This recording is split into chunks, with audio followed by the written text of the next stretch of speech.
وَنُفِخَ فِي الصُّورِ فَإِذَا هُم مِّنَ الْأَجْدَاثِ إِلَىٰ رَبِّهِمْ يَنسِلُونَ۔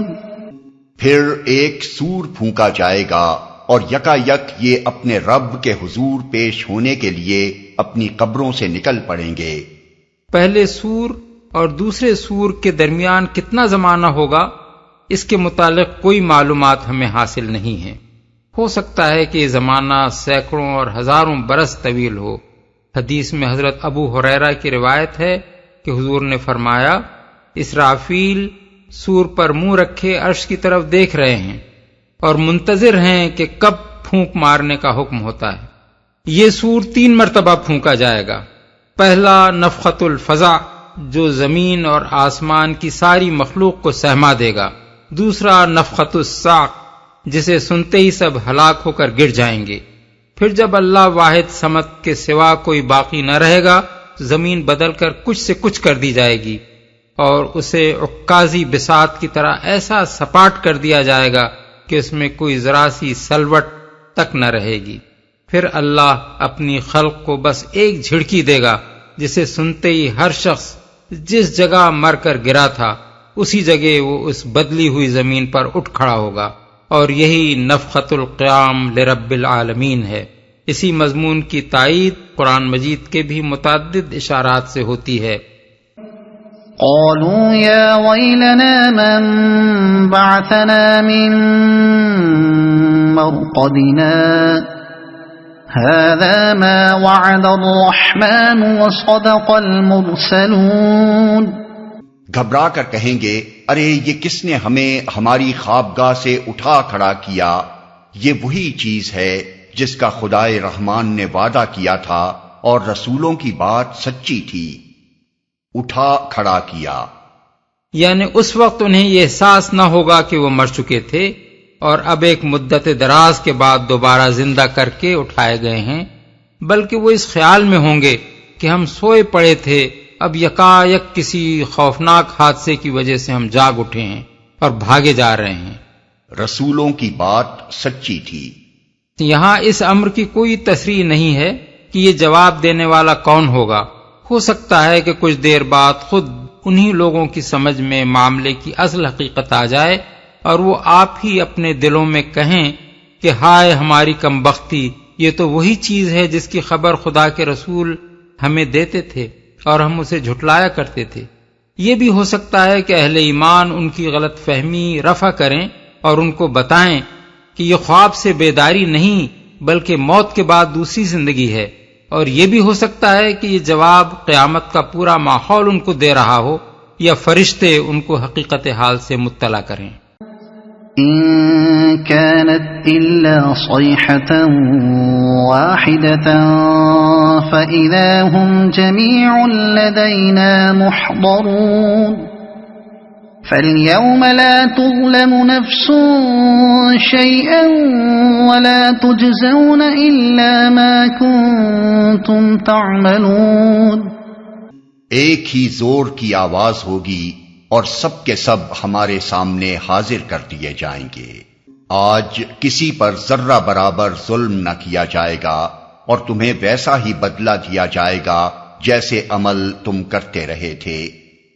آج کسی پر یہ وہ خطاب ہے جو اللہ تعالیٰ کفار و مشرکین اور فساق و مجرمین سے اس وقت فرمائے گا جب وہ اس کے سامنے حاضر کیے جائیں گے۔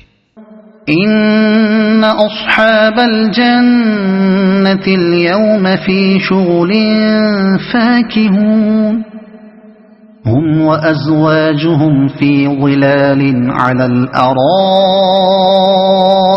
متكئون لهم فيها فاكهة ولهم ما يدعون سلام قولا من رب رحیم۔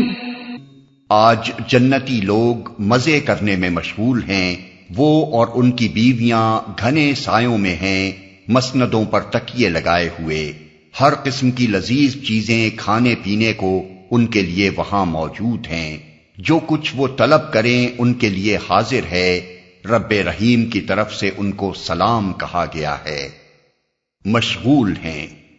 اس کلام کو سمجھنے کے لیے یہ بات ذہن نشین رہنی چاہیے کہ صالح اہل ایمان میدان حشر میں روک کر نہیں رکھے جائیں گے، بلکہ ابتدائی میں ان کو بلا حساب یا ہلکی حساب فہمی کے بعد جنت میں بھیج دیا جائے گا، کیونکہ ان کا ریکارڈ صاف ہوگا۔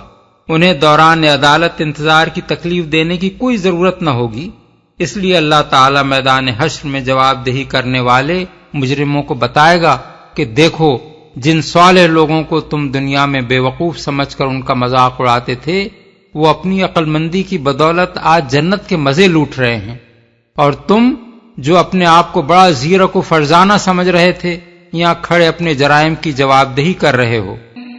وامتازوا اليوم أيها المجرمون ألم أعهد إليكم يا بني آدم ألا تعبدوا الشيطان إنه لكم عدو مبين وأن اعبدوني هذا صراط مستقيم۔ اور اے مجرموں، آج تم چھٹ کر الگ ہو جاؤ۔ آدم کے بچوں، کیا میں نے تم کو ہدایت نہ کی تھی کہ شیطان کی بندگی نہ کرو، وہ تمہارا کھلا دشمن ہے، اور میری ہی بندگی کرو، یہ سیدھا راستہ ہے۔ چھٹ کر الگ ہو جاؤ۔ اس کے دو مفہوم ہو سکتے ہیں، ایک یہ کہ مومنین صالحین سے الگ ہو جاؤ، کیونکہ دنیا میں چاہے تم ان کی قوم اور ان کے گنبے اور برادری کے لوگ رہے ہو، مگر یہاں اب تمہارا ان کا کوئی رشتہ باقی نہیں ہے۔ اور دوسرا مفہوم یہ ہے کہ تم آپس میں الگ الگ ہو جاؤ، اب تمہارا کوئی جتھا قائم نہیں رہ سکتا، تمہاری سب پارٹیاں توڑ دی گئیں، تمہارے تمام رشتے اور تعلقات کاٹ دیے گئے، تم میں سے ایک ایک شخص کو اب تنہا اپنی ذاتی حیثیت میں اپنے اعمال کی جواب دہی کرنی ہوگی۔ سیدھا راستہ ہے۔ یہاں پھر اللہ تعالیٰ نے عبادت کو اطاعت کے معنی میں استعمال فرمایا ہے۔ ہم اس سے پہلے تفہیم القرآن میں متعدد مقامات پر اس مضمون کی تشریح کر چکے ہیں۔ اس سلسلے میں وہ نفیس بحث بھی قابل ملاحظہ ہے جو اس آیت کی تشریح کرتے ہوئے امام رازی نے اپنی تفسیر کبیر میں فرمائی ہے۔ وہ لکھتے ہیں، لا تعبد الشیطان کے معنی ہیں لا تطیعوہ، اس کی اطاعت نہ کرو۔ اس کی دلیل یہ ہے کہ اس کو محض سجدہ کرنا ہی ممنوع نہیں ہے، بلکہ اس کی اطاعت کرنا اور اس کے حکم کی تابعداری کرنا بھی ممنوع ہے، لہذا طاعت عبادت ہے۔ اس کے بعد امام صاحب یہ سوال اٹھاتے ہیں کہ اگر عبادت بمعنی طاعت ہے تو کیا آیت اطیعوا اللہ و اطیعوا الرسول و اولی الامر منکم میں ہم کو رسول اور امراء کی عبادت کا حکم دیا گیا ہے؟ پھر اس سوال کا جواب وہ یہ دیتے ہیں کہ ان کی اطاعت جبکہ اللہ کے حکم سے ہو تو وہ اللہ ہی کی عبادت اور اسی کی اطاعت ہوگی۔ کیا دیکھتے نہیں ہو کہ ملائکہ نے اللہ کے حکم سے آدم کو سجدہ کیا اور یہ اللہ کے سوا کسی کی عبادت نہ تھی؟ امراء کی طاعت ان کی عبادت صرف اس صورت میں ہوگی جبکہ ایسے معاملات میں ان کی اطاعت کی جائے جن میں اللہ نے ان کی اطاعت کا اذن نہیں دیا ہے۔ پھر فرماتے ہیں، اگر کوئی شخص تمہارے سامنے آئے اور تمہیں کسی چیز کا حکم دے تو دیکھو کہ اس کا یہ حکم اللہ کے حکم کے موافق ہے یا نہیں۔ موافق نہ ہو تو شیطان اس شخص کے ساتھ ہے۔ اگر اس حالت میں تم نے اس کی اطاعت کی تو تم نے اس کی اور اس کے شیطان کی عبادت کی۔ اسی طرح اگر تمہارا نفس تمہیں کسی کام کے کرنے پر اکسائے تو دیکھو کہ شرع کی روح سے وہ کام کرنے کی اجازت ہے یا نہیں۔ اجازت نہ ہو تو تمہارا نفس خود شیطان ہے یا شیطان اس کے ساتھ ہے۔ اگر تم نے اس کی پیروی کی تو تم اس کی عبادت کے مرتکب ہوئے۔ آگے چل کر وہ پھر فرماتے ہیں، مگر شیطان کی عبادت کے مراتب مختلف ہیں۔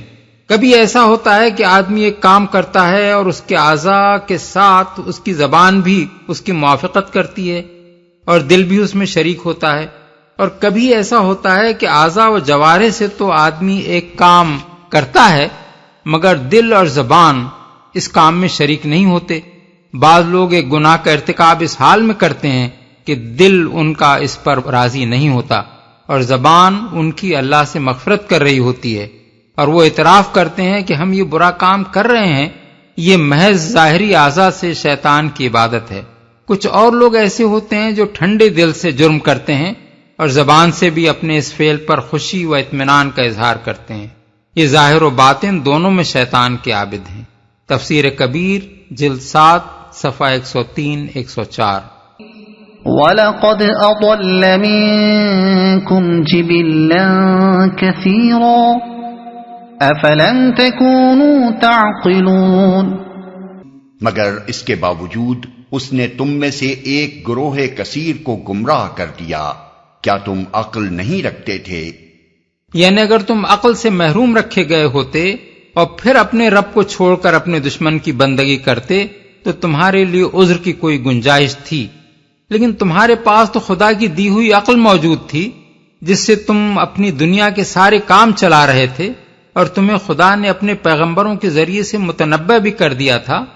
اس پر بھی جب تم اپنے دشمن کے فریب میں آئے اور وہ تمہیں گمراہ کرنے میں کامیاب ہو گیا تو اپنی اس حماقت کی ذمہ داری سے تم کسی طرح بری نہیں ہو سکتے۔ هذه جهنم التي كنتم توعدون اصلوها اليوم بما كنتم تكفرون اليوم نختم على أفواههم وتكلمنا أيديهم وتشهد أرجلهم بما كانوا يكسبون۔ یہ وہی جہنم ہے جس سے تم کو ڈرایا جاتا رہا تھا۔ جو کفر تم دنیا میں کرتے رہے ہو اس کی پاداش میں اب اس کا ایندھن بنو۔ آج ہم ان کے منہ بند کیے دیتے ہیں، ان کے ہاتھ ہم سے بولیں گے اور ان کے پاؤں گواہی دیں گے کہ یہ دنیا میں کیا کمائی کرتے رہے ہیں۔ یہ حکم ان ہیکڑ مجرموں کے معاملے میں دیا جائے گا جو اپنے جرائم کا اقبال کرنے سے انکار کریں گے، گواہیوں کو بھی جھٹلا دیں گے اور نامہ اعمال کی صحت بھی تسلیم نہ کریں گے۔ تب اللہ تعالی حکم دے گا کہ اچھا اپنی بکواس بند کرو اور دیکھو کہ تمہارے اپنے اعضائے بدن تمہارے کرتوتوں کی کیا رودات سناتے ہیں۔ اس سلسلے میں یہاں صرف ہاتھوں اور پاؤں کی شہادت کا ذکر فرمایا گیا ہے، مگر دوسرے مقامات پر بتایا گیا ہے کہ ان کی آنکھیں، ان کے کان، ان کی زبانیں اور ان کے جسم کی کھالیں بھی پوری داستان سنا دیں گی کہ وہ ان سے کیا کام لیتے رہے ہیں۔